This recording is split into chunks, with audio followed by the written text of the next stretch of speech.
not accelerate, obviously. So, very intriguing report submitted by I would say a skilled and reliable observer. One of the things he points out, I'm reading as I'm speaking, one of the things he points out in his written report is that the object was flying parallel to the horizon, his effective horizon in the eastern sky. And very, very nicely prepared report, which is always a plus. It always instills confidence in me to see a nicely written report.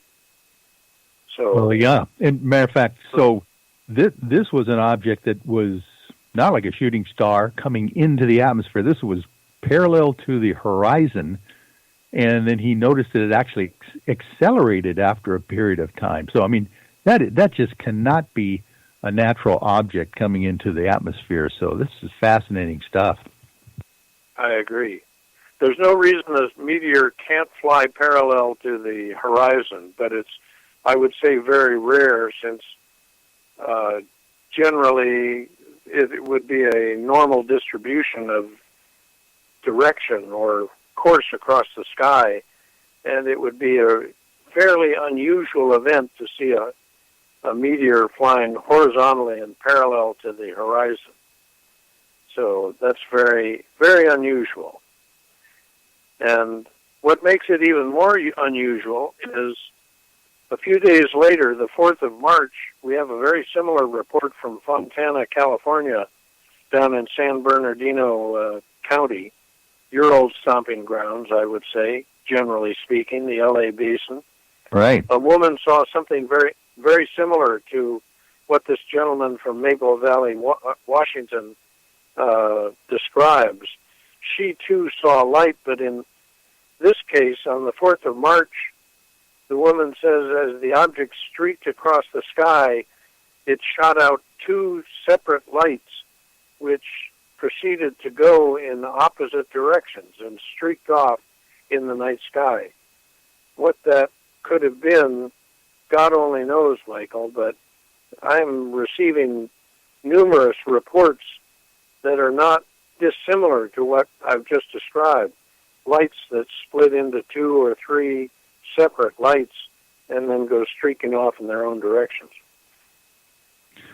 Was there any indication of what color this light might have been?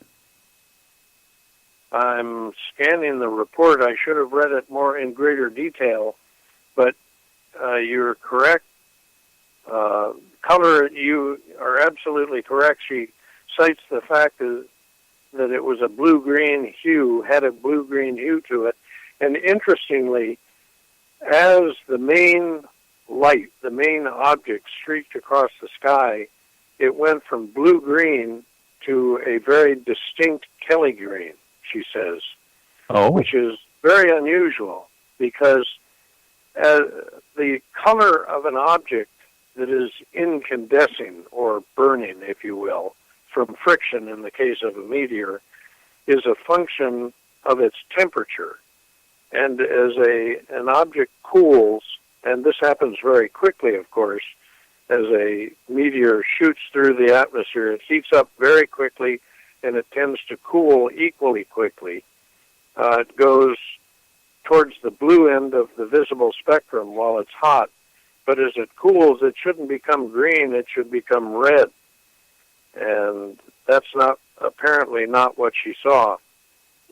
So very, very interesting. Very interesting report. And I doubt that object was a meteor.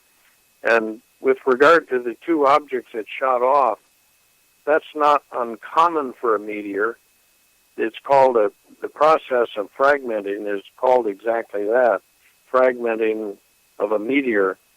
But the objects, the fragments don't suddenly accelerate and go in opposite directions and disappear in the night sky. So a very unusual sighting.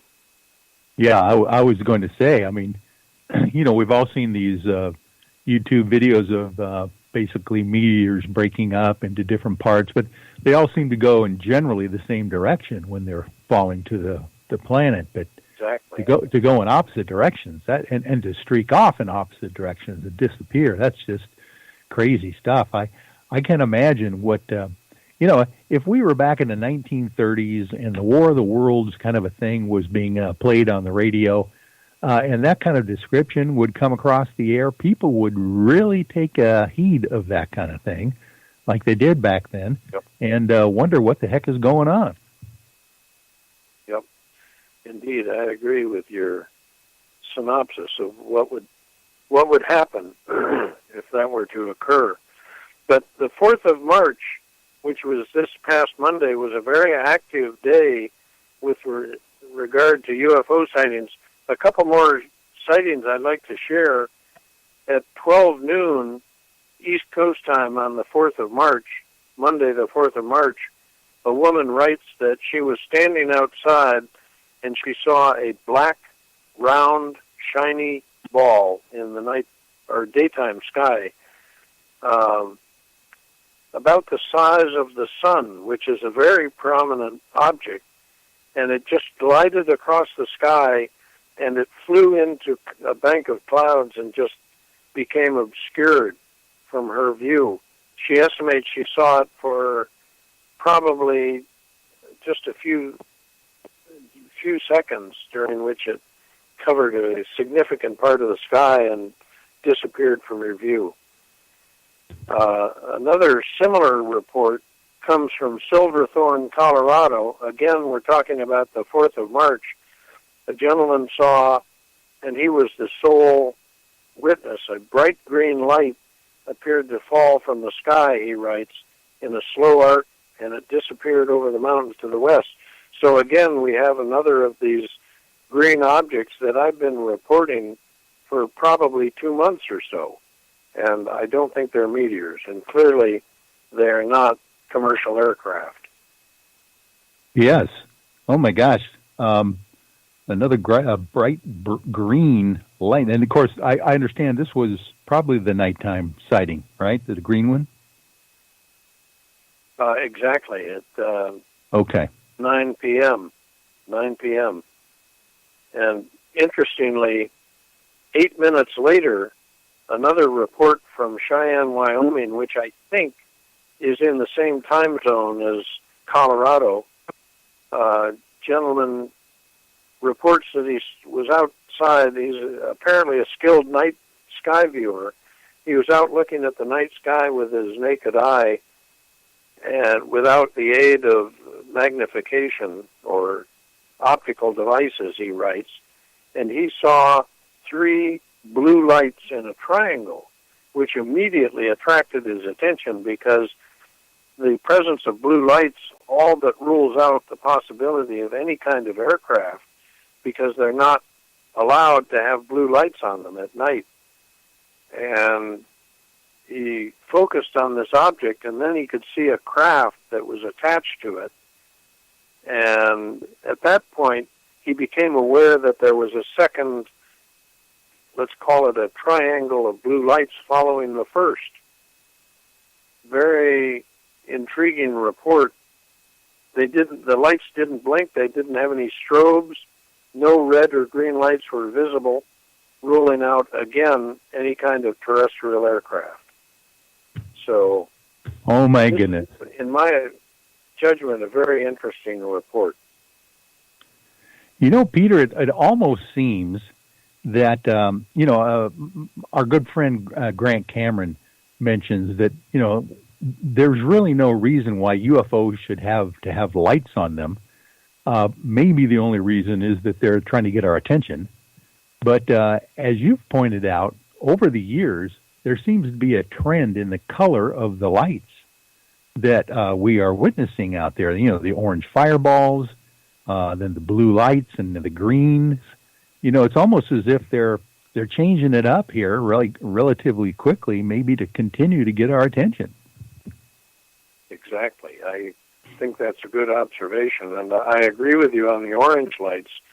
That is a phenomenon, and our audience members can verify this to their own satisfaction, that the reports of red, orange, yellow, amber, and gold lights, clusters of them, cluster being anywhere from 2 to 200, started in late May of 2012. There were a few reports during the preceding month, April of 2012, and all of this can be seen in the data on our website. But the phenomenon just began all of a sudden, and that appears to be the case. I agree with your assessment, Michael. It appears to be the same type of phenomenon that's occurring with these green lights. So I have no idea what they are. It's almost as if they know us too well, and they know we get a little complacent when we see the same colors, and so they're trying to change things up a little bit to continue. Plus, with the frequency, it seems like it's really stepping up as well. So, gosh, these are fascinating reports, Peter. Thank you so much for this great update, even though you're on the road there. But let's also now give the listeners the traditional information on how they can get a hold of the National UFO Reporting Center and check out their own neck of the woods, figure out what sighting reports have been happening around their area. Well, thank you for the exposure, and thank you for leaving that opportunity open to me, Michael. If people see a UFO, they're welcome to call the National UFO Reporting Center over our hotline, which is area code 206-722-3000. That hotline number again is 206-722-3000. And what we invariably do, the reason we have such lovely written reports is that we ask people to follow up their phone call to the hotline with a detailed written report. One of the hardest jobs of my life, Michael, has been to convince people over the past 25 years that what we need to understand the UFO phenomenon better, what we need rather than long-winded descriptions over the telephone is detailed written reports in which they incorporate all the data that they can remember about their sighting. And people can submit those written reports using our online report form, which is on our website, which is ufocenter.com, ufocenter.com, and they can go directly to the report form and send us a report. If it's well enough written and exciting enough, we will talk about it on Night Dreams Talk Radio.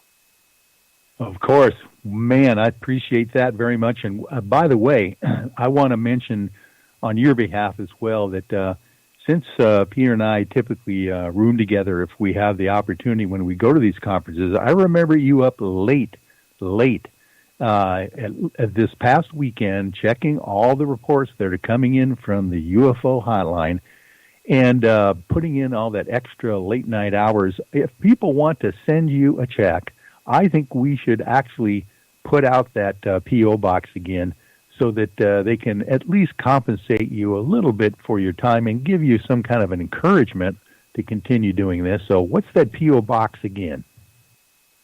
Well, I thank you for that opportunity, Michael, and I should point out that none of this, any contribution is used for salary. It's used only for paying for telephone and internet services and so on, just direct expenses to the UFO Center. And they can mail a check to the National UFO Reporting Center, and the address is P.O. Box 700, and the city is Davenport, Washington, Davenport, like my name, Davenport, Washington, and the zip code is 99122. 99122. You are the only ufologist that I know, Peter, that has a town named after his own self. So thank you very much. Listen, Michael. Well, you're welcome. We're going to let you go here, and thank you again for joining us out here at Night Dreams Talk Radio with your weekly or whatever reports that you have the time to share with us. And we wish you well for the rest of the week, and we will maybe talk with you next week. I look forward to it already. Thanks for the opportunity, and as always, thanks for the airtime, and thanks to our audience for paying attention and listening to what we had to say tonight. Again, thank you. Wonderful.